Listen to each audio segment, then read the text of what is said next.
Okay, it is my honor to introduce to you Dr. Greg Forster, who serves as the director of the Otokonomia Network and is a visiting professor of faith and culture at Trinity International University. He's got a PhD in distinction in political philosophy from Yale and is currently pursuing a PhD in theology at the Free University of Amsterdam. Greg, did you finish that? Are you done with that? No, I'm actually fairly early in the process. Okay. So he's going for another one. That's great. He's the Yeah. author of 9 books, including Joy for the World, How Christianity Lost Its Cultural Influence and Begin Rebuilding It, and co-editor of 4 books, and also published numerous articles in scholarly and popular periodicals. So, Greg, we really appreciate you being with us today, and you had the lead. Well, thank you, and I appreciate being here. My network is a network of seminary educators, so theological faculty across the different disciplines of the seminary are the main constituency that I serve. And our goal is to get these ideas of vocation and a lot of related ideas.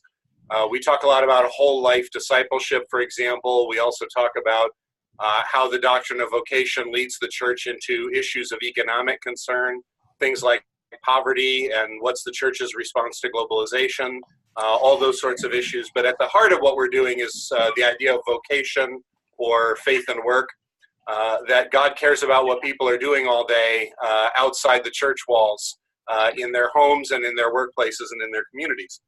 Excuse me. And when I was speaking with the leaders of this group about what would be best for me to cover, apparently you've already had some time to talk about vocation, but what would be helpful was what does it look like in an organization when you implement it? What are some ways in which organizations implement this idea? And that was really an appropriate call for me, because when we first started doing this with seminary professors, we initially held a faculty retreat with some academic speakers who spoke about the theology of the issues and some of the intellectual history. And we had done other things that were academic in nature, talking about the ideas, and people were still asking us for clarity on what is it that we're dedicated to here. And eventually somebody said to me, Greg, what does this look like in a church when you do it? And several other people affirmed to me that that would be really helpful for them to hear. So for our next faculty retreat, we scrapped the academic speakers and we brought in a whole bunch of pastors and some local church leaders.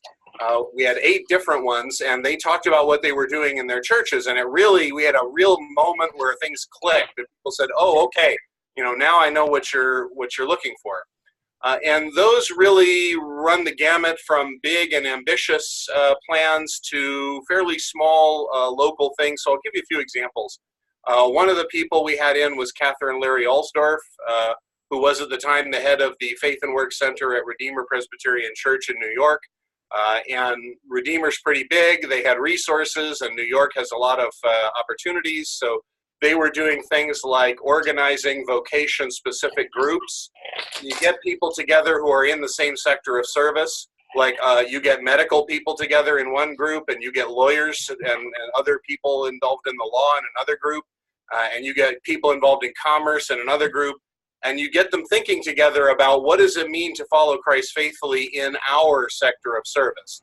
Because most of the questions that come up for people are things that they're not generic questions, they're very specific questions that have to do with their workplace context. And you kind of have to know that sector of service. So that was one thing they were doing, forming vocation-specific groups. They also have a fellows program, which has since been emulated by a number of other churches across the country. The fellows program is something for students to take 9 months after their college graduation, and they live with a family, and they are placed as an intern in a workplace, and they also spend time studying vocation and related theological themes. And it's a sort of developmental process for people to get a Christian vision of what they're doing with their career after they graduate. And a lot of people have emulated that because it really helps build up. Another person we had speak is Chris Brooks, who's a pastor of a large church in Detroit. And you may be aware that Detroit has had some economic setbacks. And he spoke powerfully about how his church had reached out to other churches, and the churches in Detroit were getting together in order to help create space for new economic growth, trying to be problem solvers, working with business leaders, investors, working with government officials, working with philanthropy and other players. And the church has the networks of relationships and the community, the context of trust, where people will show up for the church when they really won't show up for anybody else in that community because they've just been betrayed too many times or their interests have been neglected. But the church has the power to gather people that nobody else really has in that community, and how they're doing lots of great things to help bring new business to Detroit and build the community back up. And Chris Brooks spoke very powerfully about why this was a legitimate concern of the church. That this is a role that the church should play in the community because it shows Christ to the community, because it affirms the vocation of ordinary work, and Christ's concern for all aspects of people's lives and not just for their eternal faith. But we also had some other pastors and leaders come in who had much more modest stories to share that were, to me, just as memorable. One pastor of a church in Maryland, Walt Nilsson is his name. He had been working with his church with local government officials on some very basic help for the homeless type things, like using the church building as a shelter in the winter when people had nowhere else to go. And as a result of this kind of track record of partnership, the local officials came and said, we've noticed that a lot of the people who receive government help need help getting their finances in order and need help finding jobs, and we could help these people get off of our roles and into economic independence, but we don't have the tools to help them with that. You as the church have much more ability to speak to people, both because you can connect with them in a spiritual way that we can't do in our government capacity, and because you have relationships of trust with people. And so they worked together, and it took a little finagling to find a way to do it that wouldn't fall afoul of First Amendment law. But they did, through a series of iterations, they found a model that would work where people who were receiving government assistance could be made aware of services available in this local church that would help them get their finances in order and learn good principles of financial stewardship, help them find jobs, help them understand what is it that you need in order to become more employable. And through this partnership, lots of people were just taken off of government welfare rolls because people got the help they needed to launch, independently. And this is happening in a fairly small community. This is not something you're going to read about in national media or anything like that because it's fairly small scale. But it's a really incredible, powerful story of a church that just was in the right place at the right time because they cared about what was happening in the community. And somebody reached out to them and said, hey, we're open to a partnership. Let's think together about how the church can do the church part well and we can do our part well, and that can be more helpful to people. Another talk we had was by Jay Slocum, who's an Anglican pastor in Pittsburgh. And he talked about how he got up in his Anglican, outfit with the collar and everything, and he talked about how he used to preach, in jeans and a t-shirt, and he was very, and he said, that's more who I am. I'm much more likely to want to wear a Led Zeppelin shirt than this, crazy thing. But he talked about how his church had become aware of how their effort to become sort of relevant to the culture and sort of do lots of community outreach, they had kind of abandoned what made the church holy and what made the church special and different. And so they had become more liturgical, and he started wearing the collar, and they did other things that were more traditional and liturgical. And what they found was that this infused their community outreach with a distinctively Christian approach, so that instead of constantly chasing the culture, they were now thinking critically about what is a Christian approach to the things going on in our culture. And so this sort of turn to liturgy had actually not just given them a liturgical improvement, but it had also transformed the way they reach out to communities. One of my favorite examples from Jay's church, they have a youth program where they do vocational discernment with their teenagers. So they teach them the doctrine of vocation, and they help them to see their future as something that God cares about, through the doctrine of vocation. And one of the things they do is they take their teenagers and they walk through the main street downtown, and as they pass each place of business, they talk about what is God's intention for this type of business. So if it's a restaurant, God's intention is that people would be well fed and get a good meal at a fair price. And if it's a factory, God's intention is that these products will be made well and will be offered at a good price. And they sort of do a dive into each sector of service and think about what's going right and what's not going right in each area of service. And I love the fact that they ended at a bakery and they buy them all bakery treats, which is definitely the way to get a teenager to remember the lesson. But they talk about God's intention for good baking and that things will be, tasty and enjoyable, and that these people serve God by the way they do their baking. And I've just always felt that buying bakery treats for teenagers is just a great thought. Well, I mentioned, those are some examples from our first faculty retreat. I mentioned Catherine Larry Alsdorf and the Center for Faith and Work at Redeemer in New York. A recent trend that we've been seeing is churches in other cities have started faith and work centers, and a number of these have become fairly well self-sustaining from donors in their communities. So Denver Institute for Faith and Work is located at a church in Denver. There's a Nashville Center for Faith and Work. And there's also Pittsburgh Leadership Foundation, which is an older organization in Pittsburgh. That's been around for much longer, but these are local community-based centers. They're not churches. They're usually affiliated with a church. Sometimes they're part of the church. Sometimes they're a parachurch organization that has a close relationship with a church. But they do things like gather people for conversations about vocation, run fellows programs and other things, some of which are similar to what Redeemer pioneered in New York and some of which are different.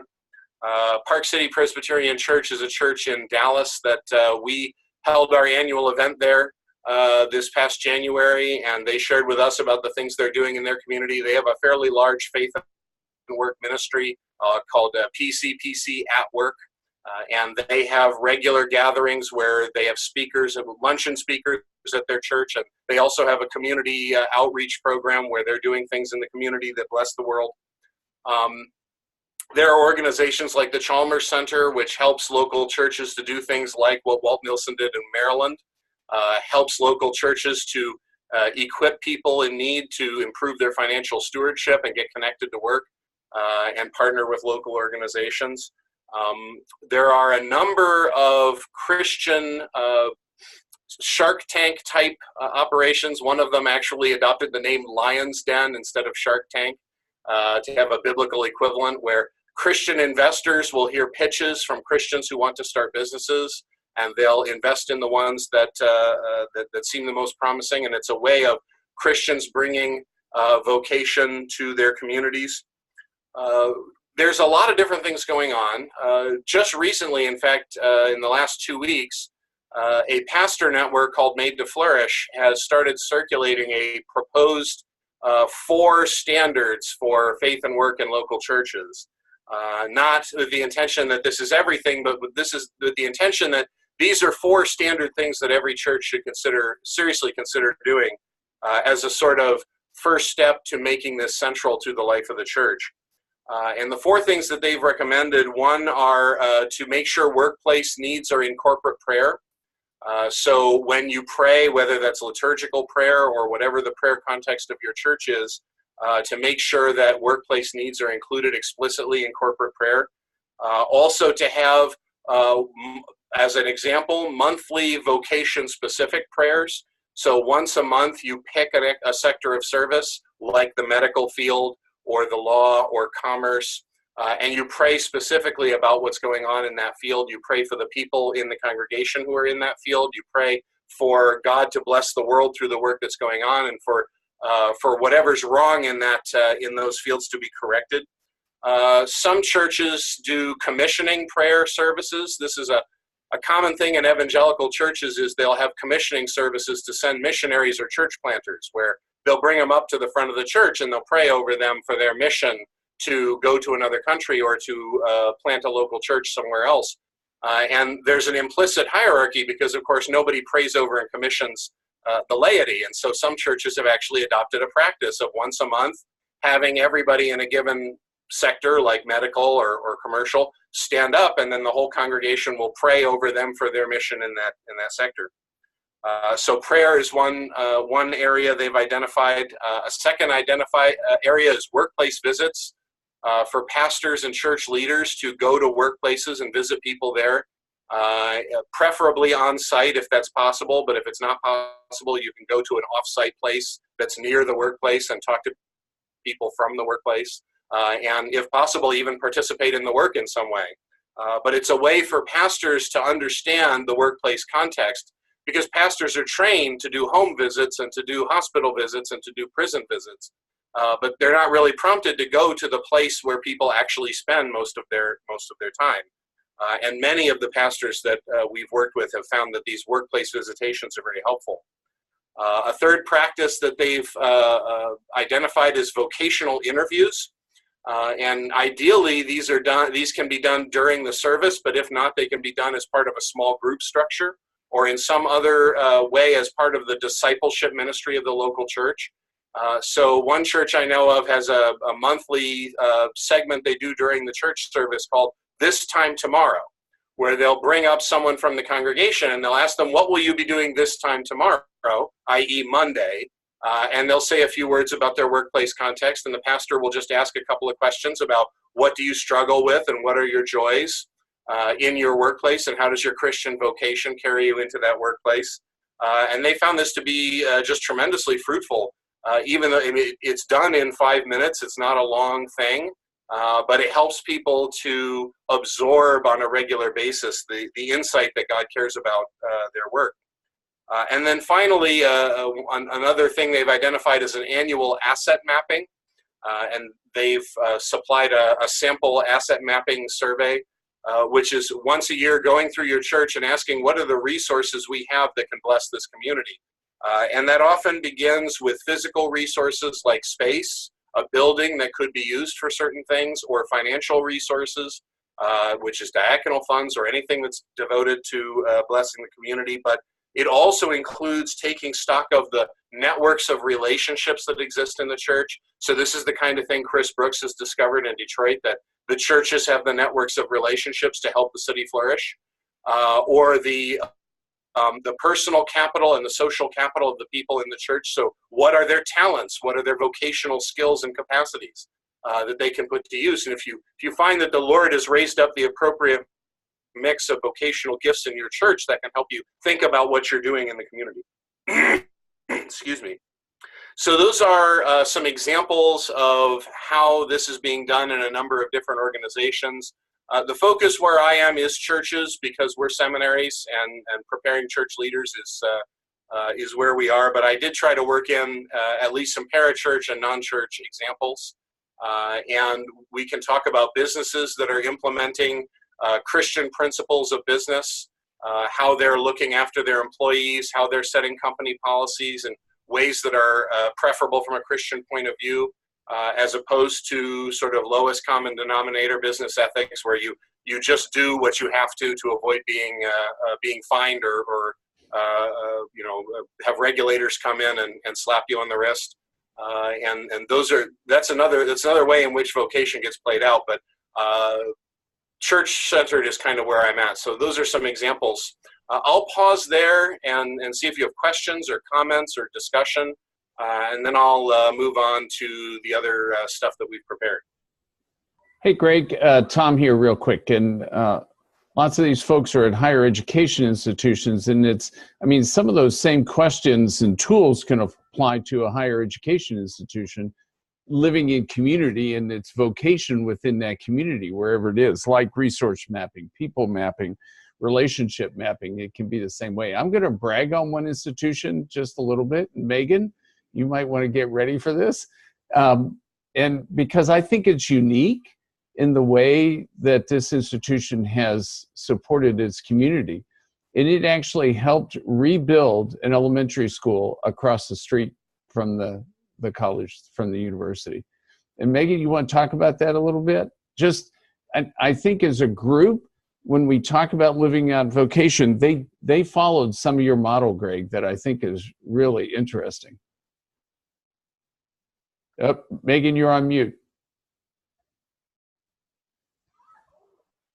Sorry about that. Okay, so the university just happens to be immediately across from an elementary school, and then St. Mike's Church, which is the church.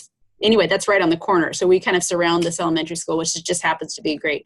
But the school itself was a failing school. It's a Title I school, and because the district it's a very strange. The neighborhood that our campus is in is doing quite well, and then but the district pulls from a large community of poverty, and so that school pulls from a large community of poverty. So we had lots of students over there volunteering and whatnot, but the school was going to be, the building itself was going to be condemned, and the school was struggling. And so we went together with Portland Public Schools, which is our largest district in Oregon, and this school falls within that district, and partnered a concept that is called 3 to PhD, which is supposed to be from it's the idea of taking care of a person from their earliest moments of life all the way through pursuing their highest dreams. That's what the PhD part stands for. And so the idea is we co-invested. We actually gave up a piece of our land for the rebuilding of the school, and then helped. But we share a building with them. So we have one wing, and the elementary school has another wing, and our education administrators are actually located in the wing of the elementary school. And then they set up partnerships with Kaiser and Pacific Foods and another Trillium Counseling Services, so that each student we'd be able to see an impact on all the areas of stress and strain in their life in order to enable their best opportunity for education. So it's something that was kind of near and dear to the university's heart, but it took a huge investment, controversial investment, to have a faith-based school joined with a public school so closely. And so far, it takes a tremendous amount of continuing to nurture the relationship for it to work, but it made sense for us in our location and in our mission. And again, it's incredible. It was public-private partnership to raise funds to rebuild the school, to run the school. And I just, we always yak about mission, let's go somewhere for mission. Well, they looked across the street, really. So, but again, what's interesting, and Megan, is that model's the same. Resource mapping, who has the resources to be able to do whatever, people mapping, relationship mapping, all those tools were the things that allowed you to walk that through the process. So anyways, Craig, I just thought, since we've got a number of higher education folks on, that might work for a church, but also works for a higher education institution the same way. Greg, this is Lauren Anderson. I hear you use the words faith and work. And we Lutherans, of course, like to talk about faith and vocation. But Kern also talks about faith, work, and economics. And how do you all grapple with economics as a part of the formula, since you're connected to Kern and I know reflect their interests? How do you talk about economics? Well, we are independent and we have our own language and our own intellectual structure. Vocation and whole life discipleship are the center for us. We do believe that those implicate us in thinking about economic structures, if only because economic structures affect daily work. And without that social element, the approach to vocation becomes very individualistic. A lot of stuff in the faith and work movement has been traditionally about my experience of work, my walk with God in my work, my problems in my work, my. And, we look at that and we say, my, that's very self-centered. So we have found that it's important to talk about how your work contributes value to the community and how you're involved in an exchange of value with other people through your work. So I make shirts and you make shoes. And then I take the money that I make from making shirts and I buy your shoes, and you take the money that you make from making shoes and buy my shirts. What we're really doing with that money is using it as a medium to exchange our work with each other. And it really does turn people around when you help them see that the economy is not primarily about money. The economy is about work. Money is a tool that we can use to exchange our work with each other. It's a medium of exchange.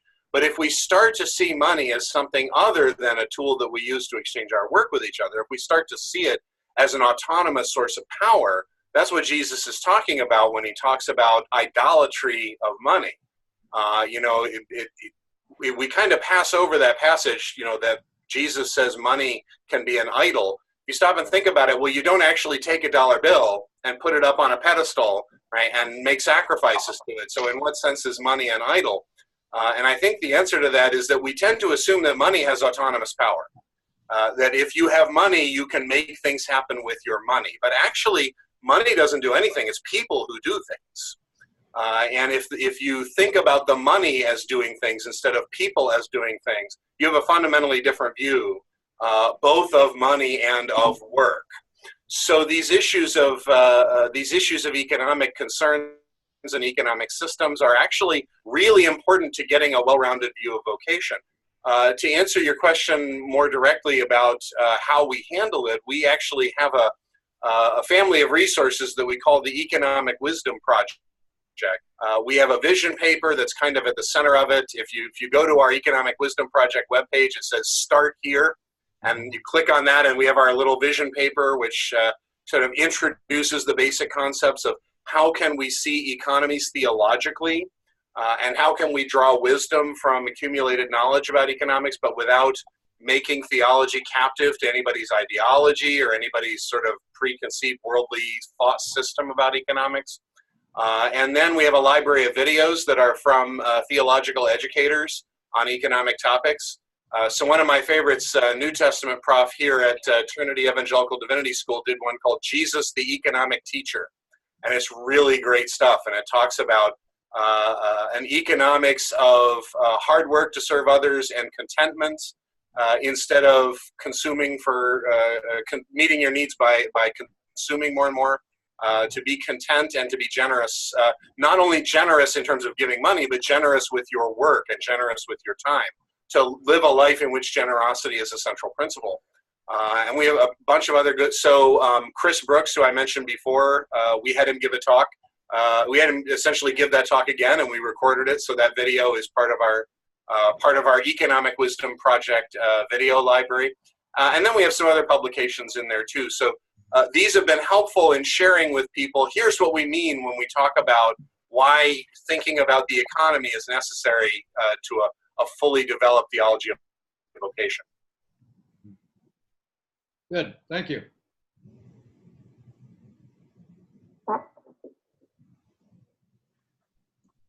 Any other questions? Oh, go ahead. Go ahead. Yeah, I guess I have a question. I'm at Luther College at the University of Regina in Canada. And certainly vocation is a concept that we talk about amongst ourselves. And certainly we would have students who come to the college with a sense that they want to do good in the world, that they want service. We also have students who want to be a doctor or a lawyer or whatever else for the money. And I'm wondering if you have any thoughts on how to talk to young people about kind of making that shift from thinking about a career to thinking about a vocation. What's the language that we can use? Yeah, well, I don't have a magic bullet for talking to young people anymore than anybody else does, as my interactions with my teenage daughter remind me on a regular basis. But I can give you some thoughts about that. I think for those of us who are middle-aged and above, and I'm in that category, yeah. We're formed by a different set of experiences on these issues. For us, a bifurcated world in which church stuff is in one bucket and work stuff is in another bucket. That was the default for us, and seemed normal and natural for a long time. There's increasing sort of awakening that that's not acceptable, and people are actually very liberated when they have this insight.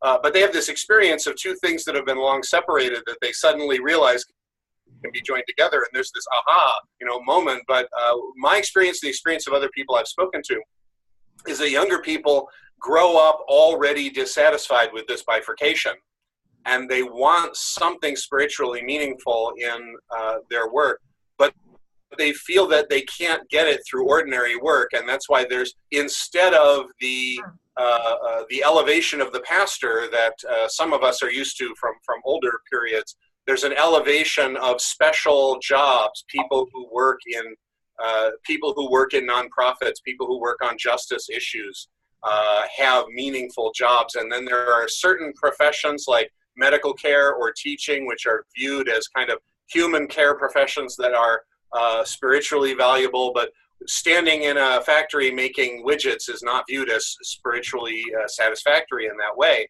And so they fall back on, well, it's money. I need money to pay the rent and to have some leisure time so that I can go do things that are spiritually meaningful.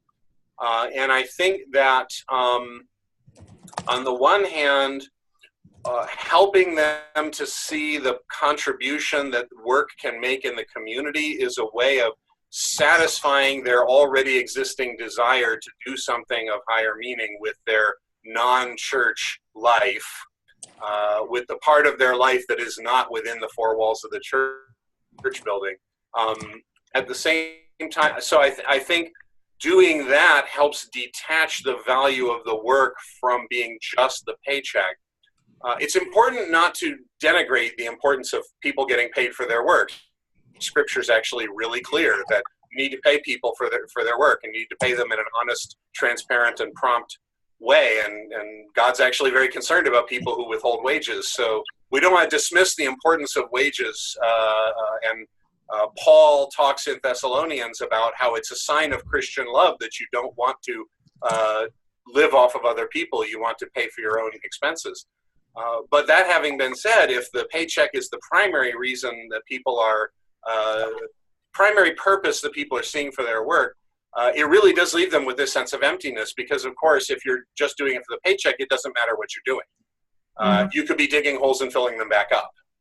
I actually recently, as part of my research, came across a proposal from the early 20th century where a very prominent economist was seriously proposing that the unemployed during the Great Depression should be employed by digging holes and filling them back up, literally, just so that we can find some way to pay them. And I just thought that what a devastating blow to your sense of purpose that people are talking about hiring you to do work that they admit is useless because they don't know what else to do. Now, whatever we make of that proposal, it's important for people to see something other than the paycheck in their work. I think I'm not quite in touch with young people well enough to give you a better answer than that. We had somebody speak on this at our annual event. We have an annual event called Karam Forum, and we have just released video. It's a session with 3 people speaking, David Miller, Fernando Tamara, and Helen Kim. And Helen was speaking on faith and work for the young generation. So if you go to the YouTube channel of the Oikonomia Network, you'll see that talk there, or if you just search for Helen Kim and vocation, I'm sure you'll find it quickly that way. It's a longer video of which she is only a part at the end, so you'd have to fast forward to the end of that, but that may be helpful.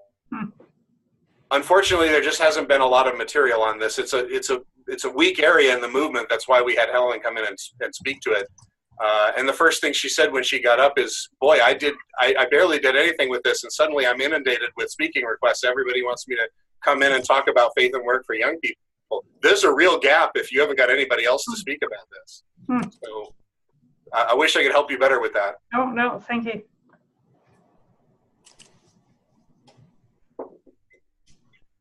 Greg, real quick, I found that reference, so I'll go ahead and send that out to the folks. Thank you. Sure. Can I just make one quick comment?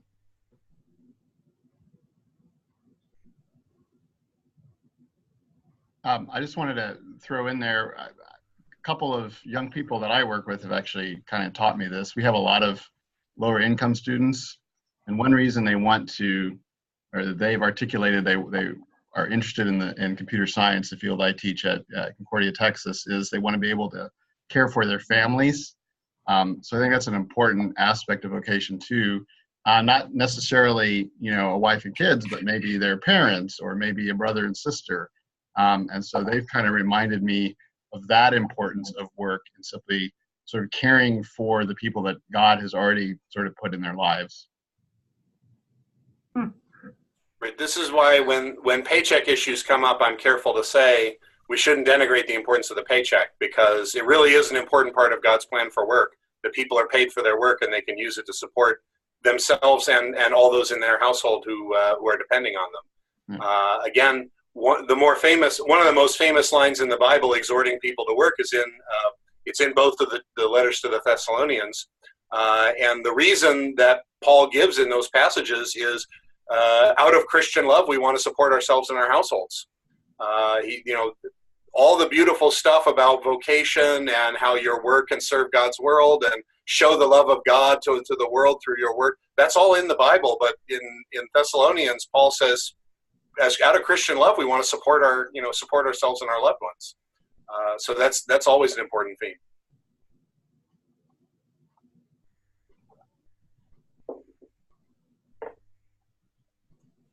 I think you're good to go, Greg. All right. Well, we've divided this up into two sections so that we can have some time to talk about one before we move on to the other. The other thing that I want to talk about is introducing this to students, the idea of vocation, making it part of a curriculum.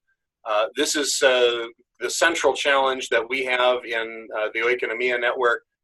We've really taken this on as our core mission is to help theological educators incorporate these insights about vocation and whole life discipleship into the education that they provide to their students, both in the curriculum and in extracurricular ways.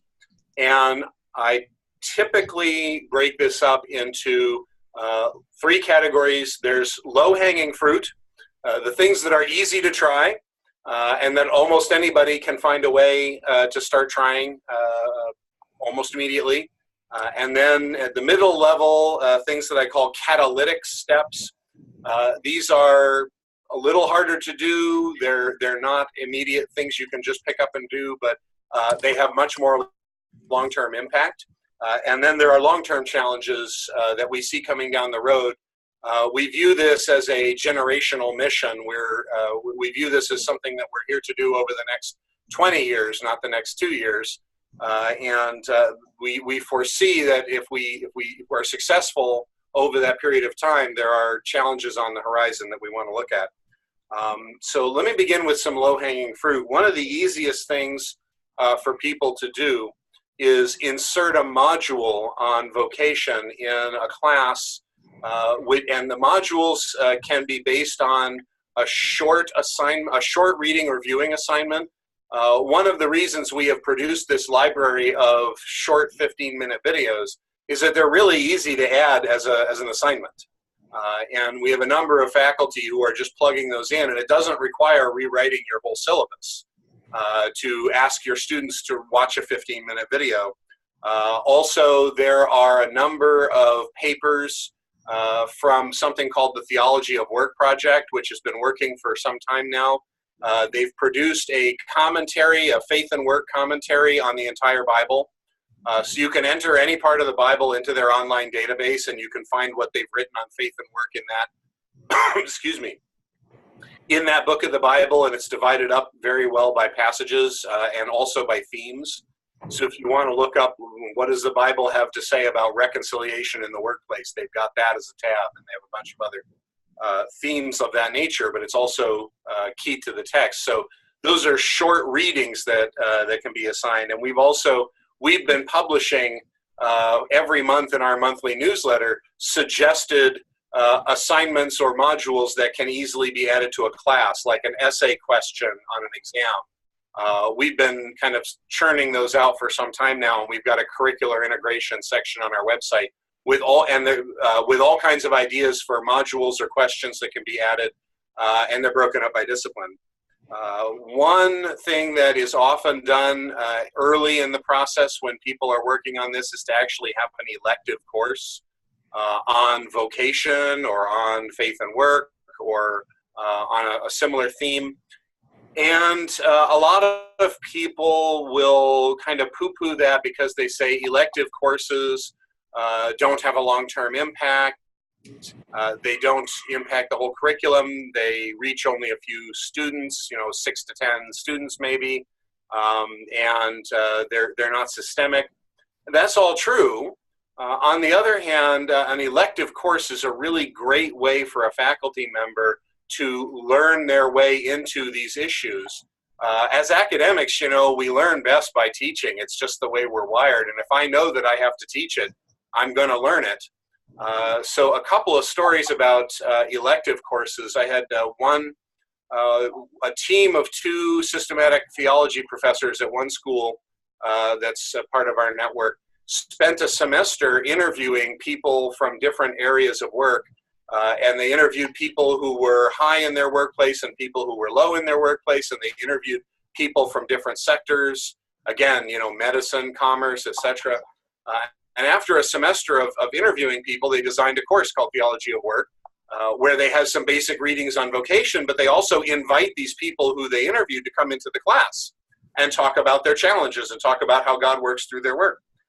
And this has been enormously popular. They've offered this elective every 2 years for a long time now, because students pass on the word, hey, this is really great stuff, and it really illuminates what God is doing in the world. Another example, a class on vocational stewardship from one of our affiliates, which focuses on assignments like developing a sermon for Labor Day, so a sermon about work to be given on or near Labor Day, and training people to do workplace visits. The professor who designed this class is actually the person at his seminary who designed the curriculum for home visits. And when he had the insight about vocation, he said, well, if we've designed a curriculum for teaching people to do home visits, we really need to teach them to do work visits too. So he's worked that into the class. Excuse me. A third example, Orlando Rivera, a wonderful man who was part of our network, designed a class that he taught at 2 different seminaries where he would actually require the students as a capstone assignment to find a context where they could teach theology of work to others. So give a sermon on it, or hold a small group on it, or host a half-day event at their church on it. And again, since he learned about it by teaching it, he wanted his students to learn about it by teaching it too. Orlando was a great guy. He used to actually ask his students as part of the class to reassess whether they were really called to pastoral ministry or if they were only doing it because they thought it was the only way to serve God. And I don't know if his dean ever found out that he was doing that, but he was really serious about it, and I always admired that.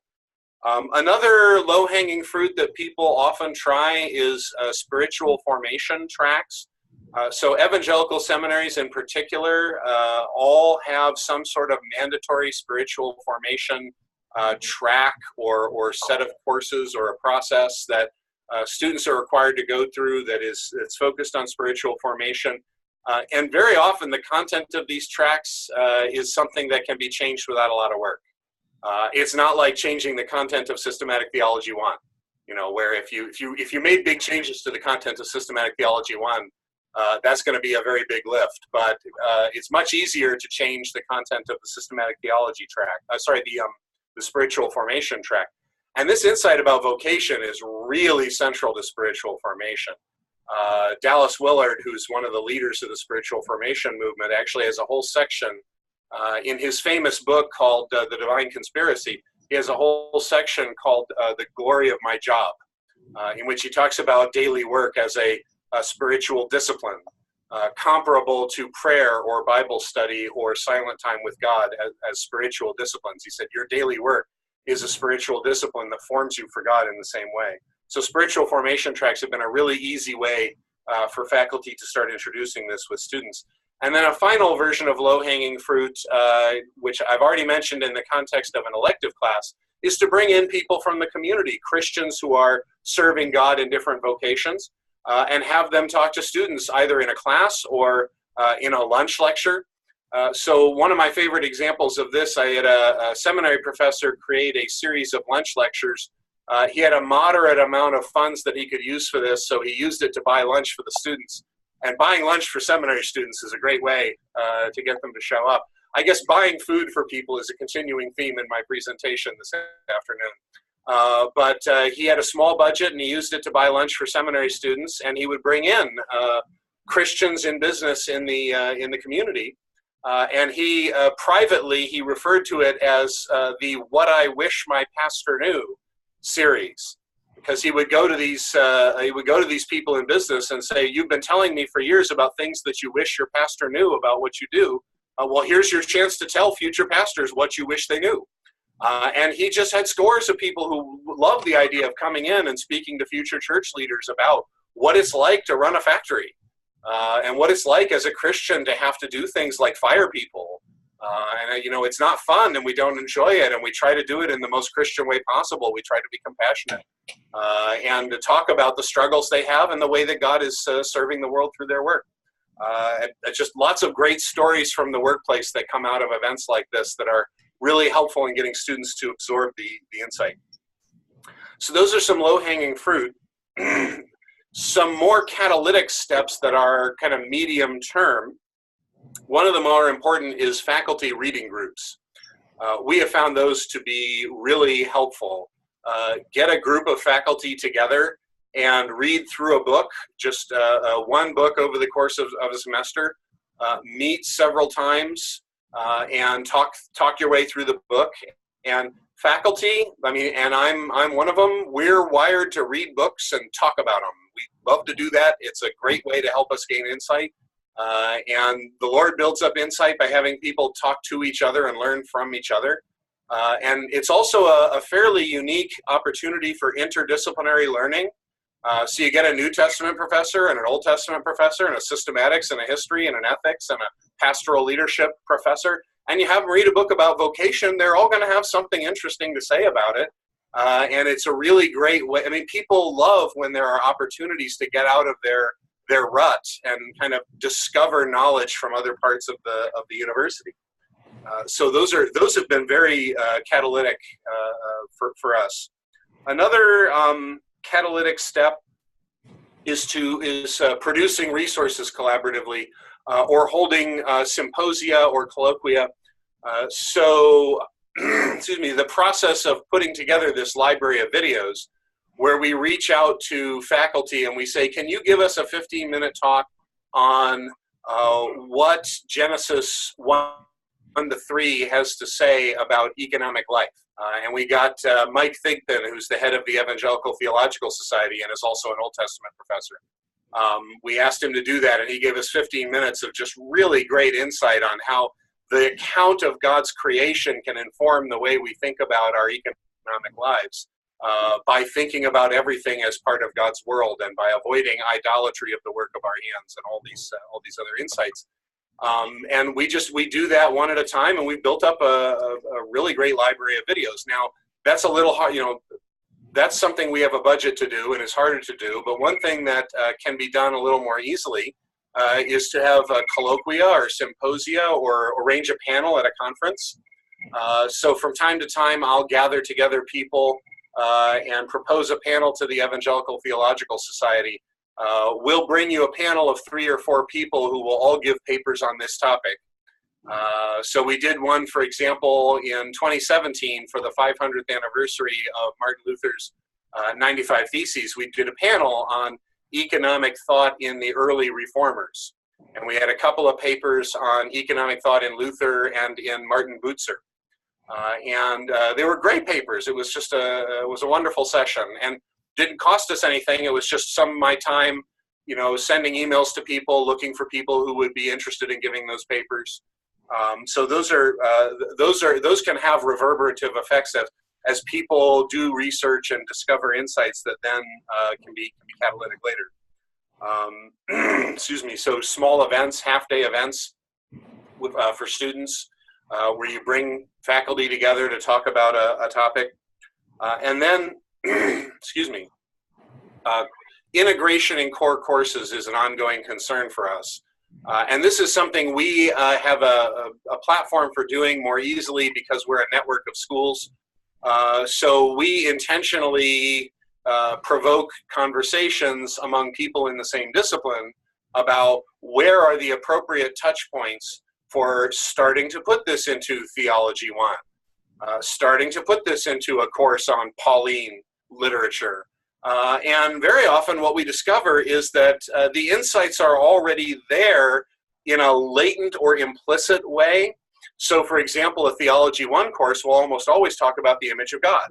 And we'll talk about how God created human beings in his image, and that part of that image is their stewardship of the world and their cultural mandate to make good use of the world and to take care of it for God and cultivate it and develop its potential. Well, I mean, that's just vocation with other language. And to sort of make those connections and just help people take that extra step of saying, because we're made in the image of God, because we have a cultural mandate, because we're given stewardship over the world, that means in our daily work we are serving the Lord. We have the opportunity to bring the love of God into the world, etc. It's just a little extra connection that needs to be made. It's not a big leap. So we're intentionally catalyzing these conversations about how do you put this into core courses instead of having it be an elective over on the side, which really in the long term is not going to be enough to catalyze the insight that we need. And then finally, just very quickly to name two long-term challenges that we foresee down the line. And I'll admit forthrightly, we haven't got a lot to show for how we're going to deal with this. We foresee these as long-term challenges. One is metrics.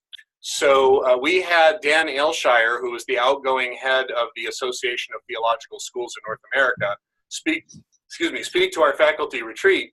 And he said, theological education is in a place where in order to attract students, it has to show that it will not just give you information, but it will give you formation.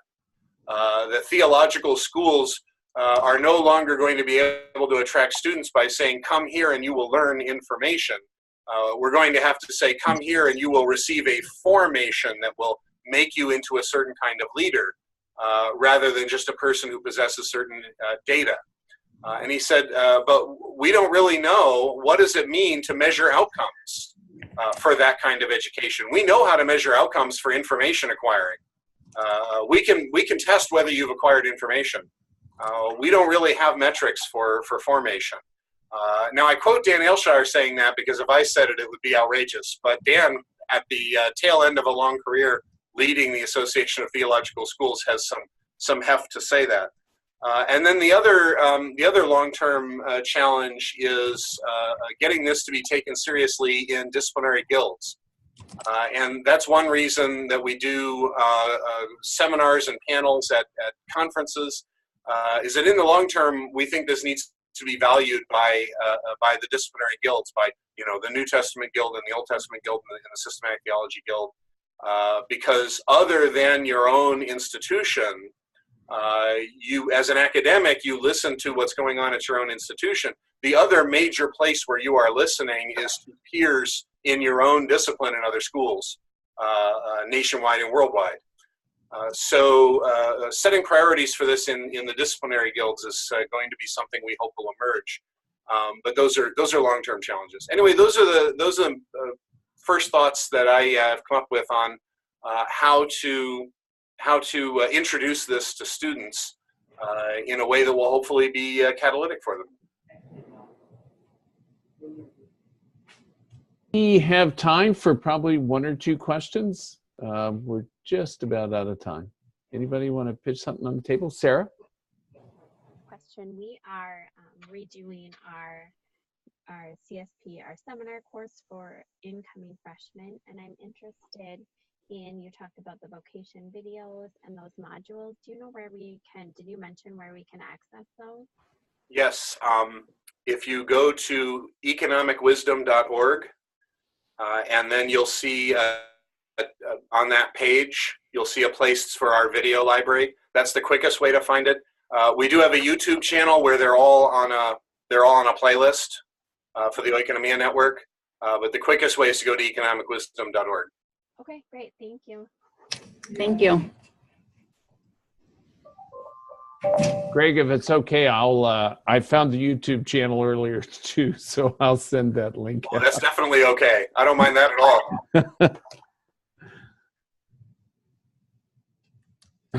How about any other questions?